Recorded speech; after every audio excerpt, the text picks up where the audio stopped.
নিরামিষ দিনে ভাত কিংবা রুটি সব কিছু দিয়েই খাওয়ার জন্য একদম পারফেক্ট বানিয়ে নিয়েছি সয়াবিন আলুর তরকারি। তো দেখো কিভাবে আমি এই সয়াবিন আলুর তরকারি বানাই। প্রথমে ডুমো ডুমো করে কেটে রাখা আলুগুলো ভালো করে ভেজে নেব। আলুগুলো খুব সুন্দরভাবে লাল লাল করে ভেজে নেব। এদিকে আলুটা ভাজতে থাক। আমি আধ ঘন্টা আগে বড় বড় সাইজের যে সয়াবিনগুলো হয় সেই সয়াবিনগুলো নুন জলে ভিজিয়ে রেখে দিয়েছিলাম। আমার সয়াবিনগুলো খুব ভালোভাবে ভেজানো হয়ে গেছে। এরপরে সয়াবিনগুলোকে খুব সুন্দরভাবে জলগুলো নিংড়ে নিয়ে রেখে দেবো অন্য একটা জায়গায়।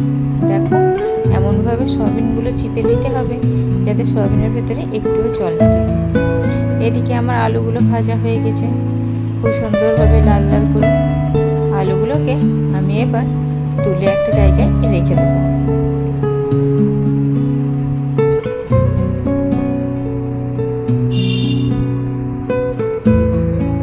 এবার ওই আলু ভাজা তেলের মধ্যে দিয়ে দেবো জল ছুটিয়ে রাখা সয়াবিনগুলোকে খুব ভালোভাবে ভাজবো।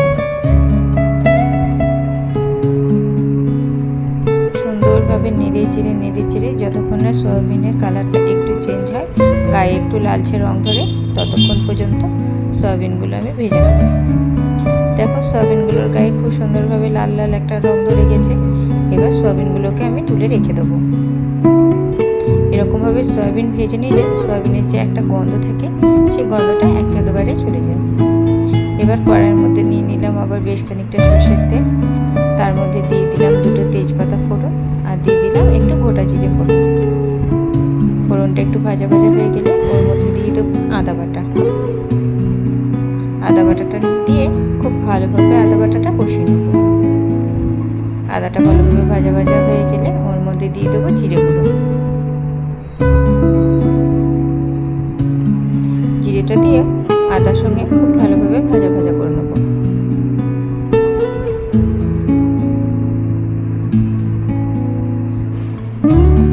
এবার ওর মধ্যে দিয়ে দেবো আগে থেকে কুচিয়ে রাখা টমেটোটাও খুব ভালোভাবে তেলের মধ্যে নেড়ে চেড়ে নেব। টমেটোটা একটু তেলের মধ্যে ভাজা ভাজা হয়ে গেলে এবার ওর মধ্যে দিয়ে দেবো স্বাদ মতন লবণ, পরিমাণ মতন হলুদ গুঁড়ো আর ঝালের জন্য কিছুটা পরিমাণ শুকনো লঙ্কা গুঁড়ো। ব্যাস, আর কোনো ধরনের মশলা লাগবে না।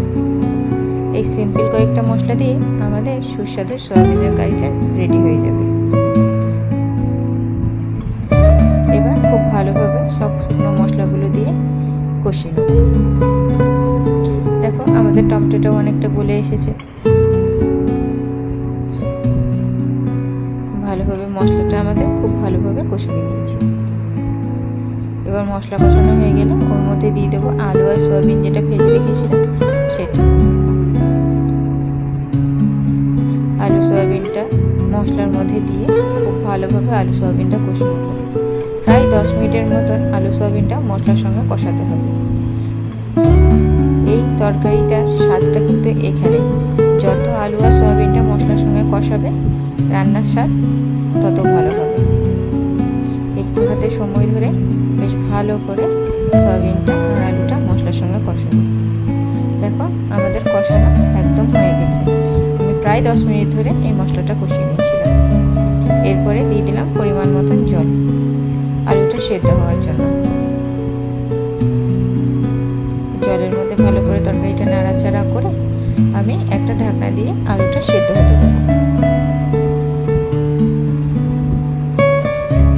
দেখো আমাদের ঝোলটা কতটা কমে এসছে আর আমাদের আলুটাও অনেকটা ভালো করে সেদ্ধ হয়ে গেছে।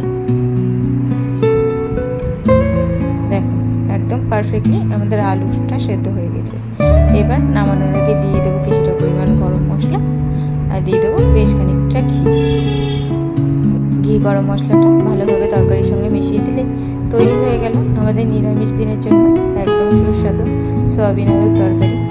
একবার এরকমভাবে সয়াবিন আলু ঘরে করে দেখো, এইটুকু গ্যারেন্টি বলতে পারি যে একবার খেলে বারবার খেতে ইচ্ছা করবে। তাহলে আমার রান্না যদি তোমাদের ভালো লেগে থাকে তো চ্যানেলটাকে প্লিজ লাইক, শেয়ার আর সাবস্ক্রাইব করে দিও। টাটা।